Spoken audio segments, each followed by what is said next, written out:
Hello, আবারও তোমাদের কাছে নিয়ে চলে এসেছি কন্ডিশনাল ফরম্যাটিং এর অন্য একটা প্র্যাকটিক্যাল এক্সাম্পল তোমাদের সামনে শো করতে।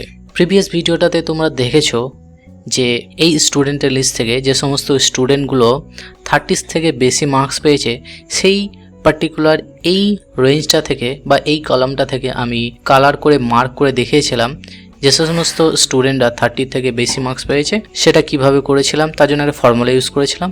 ফর্মুলাটা হলো এইভাবে, ইকুয়াল টু, দেন তোমাকে এই সেলটা সিলেক্ট করতে হবে অ্যাজ এ রেফারেন্স, এবং এই ভ্যালুটা যদি গ্রেটার দ্যান 30 হয়, অর্থাৎ এই ভ্যালুটা, এবং আমরা বলেছিলাম এই যে D3 এখানে D3-র মধ্যে যে ভ্যালুটা আছে এটাকে অ্যাবসলিউট রেফারেন্স হিসাবে তোমাকে ইউজ করতে হবে।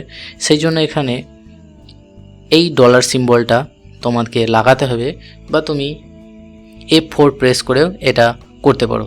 এটা যদি তুমি এখন এন্টার করে দাও তাহলে এই রেজাল্টটা পেয়ে যাবে। তো পুরো রেফারেন্সের জন্য তুমি উপর থেকে নিচে পর্যন্ত যদি করতে চাও এইভাবে করতে হবে। তো এখন আমাদের প্রশ্নটা হলো যে যদি আমরা হোল কলামটাকে সিলেক্ট করতে চাই কালার করে, তাহলে সেটা কিভাবে করব। তো দেখো এইখানে এই জায়গাতে এবং এই জায়গাতে 30 থেকে কম ভ্যালু আছে, সেই জন্য এখানে ফলস এসছে। তো এটা আমরা কিভাবে মাল্টিপল কলামের মধ্যে রিপিট করতে পারি, তো তার জন্য জাস্ট একটা ফর্মুলা তোমাদেরকে অ্যাপ্লাই করতে হবে। এখানে যে C6 আছে অর্থাৎ রেফারেন্স সেলটা আছে, সেই রেফারেন্সের কলামটাকে তোমাকে কি করতে হবে, অ্যাজ এ রেফারেন্স হিসেবে ইউজ করতে হবে যাতে সেটা রেপ্লিকেট করা যায়। তো এর জন্য আমি এটা ডলার সিম্বল দিলাম, তারপরে এন্টার করলাম। এটাকে যদি এখন কলাম বরাবর এটাকে বাড়াও তাহলে দেখছো এখানেও ট্রু এসছে। এখন এটাকে যদি নিচের দিকে এইভাবে নামাও তাহলে দেখো এক্স্যাক্টলি প্রিভিয়াস কলামে যে ভ্যালুটা ছিল এখানেও সেটা এসছে, ঠিক একইভাবে এখানেও দেখো ফলস এসছে। ঠিক এই সেম রুলসটা তুমি যদি পরবর্তী কলামেও তুমি যদি কপি করতে চাও তাহলে সেটাও পসিবল। এখন নিচে নামিয়ে দাও, দেখো কলামের ভ্যালুগুলো কিন্তু সেম আসছে, অর্থাৎ এখানে ফলস, সবকটাই ফলস, এখানেও ফলস, এবং বাকিগুলো ট্রু আসছে কারণ এখানে মার্কসগুলো গ্রেটার দ্যান 30 আছে। তো আমাদের ফর্মুলাটা আমরা এখান থেকে পেয়ে গেলাম। তো এই ফর্মুলাটা তোমাকে কপি করে তোমাকে কন্ডিশনাল ফরম্যাটিংয়ের মধ্যে অ্যাজ এ ফর্মুলা তুমি কাজে লাগাতে পারো। তো এখানে আমি জাস্ট কপি করে নিলাম এটাকে, তারপরে এটাকে এন্টার করে দাও। এবার তোমাকে কন্ডিশনাল ফরম্যাটিংটা তোমাকে অ্যাপ্লাই করতে গেলে তুমি যার উপর অ্যাপ্লাই করতে যাও সেটা সিলেক্ট করতে হবে। তুমি শর্টকাট কি এর মাধ্যমে এটাকে সিলেক্ট করতে পারো। তারপরে তোমাকে কন্ডিশনাল ফরম্যাটিং গিয়ে নিউ রুলস এ ক্লিক করার পরে লাস্টে যে অপশানটা আছে use a formula to determine which cells to format, এই জায়গাতে এসে তোমাকে ফর্মুলাটা পেস্ট করে দিতে হবে। তারপর কী ধরনের ফরম্যাটিং তুমি দেখতে চাইছো সেলগুলোতে সেটা তোমাকে সিলেক্ট করতে হবে।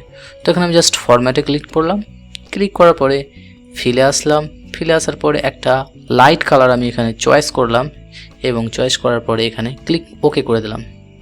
তারপর এই প্যাটার্নটা তুমি অ্যাপ্লাই করার জন্য বা এই প্রিভিউটা অ্যাপ্লাই করার জন্য এই বাটনটাতেও ক্লিক করতে হবে।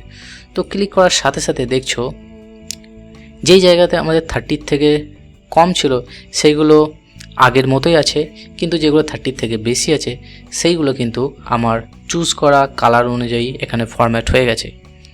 তো এখানে মজার বিষয় হলো তুমি যদি এখন এই রেফারেন্স সেলের ভ্যালুটা 30 চেঞ্জ করে 40 দেখতে চাও, অর্থাৎ কোন কোন স্টুডেন্টগুলো 40 থেকে বেশি মার্কস পেয়েছে সেটা দেখার জন্য জাস্ট এখানে 40 প্রেস করে দাও, মারো এন্টার। এখানে দেখো সেটা অ্যাপ্লাই হয়ে গেছে, কিন্তু এখানে সবাই এই দুটো বাদে কিন্তু সবগুলো মার্কসই 40 থেকে বেশি আছে, সেই জন্য কোনো রিফ্লেক্ট তুমি দেখতে পেলে না বা কোনো সেল আনসিলেক্ট বা আনকালার হলো না। এখন যদি এই ভ্যালুটাকে চেঞ্জ করে তুমি করে দাও 70, তাহলে দেখবে যে কেবলমাত্র যে সমস্ত জায়গায় 70 ভ্যালু এর উপরে আছে সেইগুলো কেবলমাত্র কালারাইজড ফরম্যাটে থাকবে যেটা আমরা ফরম্যাট করেছিলাম, বাকিগুলো কিন্তু নর্মালে চলে আসবে। তো এন্টার করার সাথে সাথেই দেখলে এটা পরিবর্তন হয়ে গেল। ঠিক একইভাবে ভ্যালুটা তুমি যদি চেঞ্জ করে 80 করে দাও এবং এন্টার করো, তাহলে দেখো এখানে কেবলমাত্র 80-র উপরে যে সমস্ত জিনিসগুলো আছে, মার্কসগুলো আছে, সেইগুলো সিলেক্ট হয়েছে। এরপর আমরা দেবো এটাকে 90। তো এটা দেওয়ার উদ্দেশ্য এটাই যে এটা কিভাবে সুন্দর প্রসেসে কাজ করে সেটা বোঝানোর জন্য। তো এইভাবে তুমি একটা সুন্দর আউটকামে পৌঁছাতে পারো। তো এটা আমি রেফারেন্সের জন্য বোঝানোর জন্য করেছিলাম, কিন্তু এটা দরকার নাই, এটা ডিলিট করে দিতে পারো। কারণ ট্রু ফলসটা কী জন্য প্রয়োজন, কারণ যখন আমরা কন্ডিশনাল ফরম্যাটিং ইউজ করি তখন যেই আমরা ফর্মুলাটা এখানে অ্যাপ্লাই করি সেই ফর্মুলাটা অ্যাকচুয়ালি ট্রু এবং ফলসের উপর বেস করে হয়।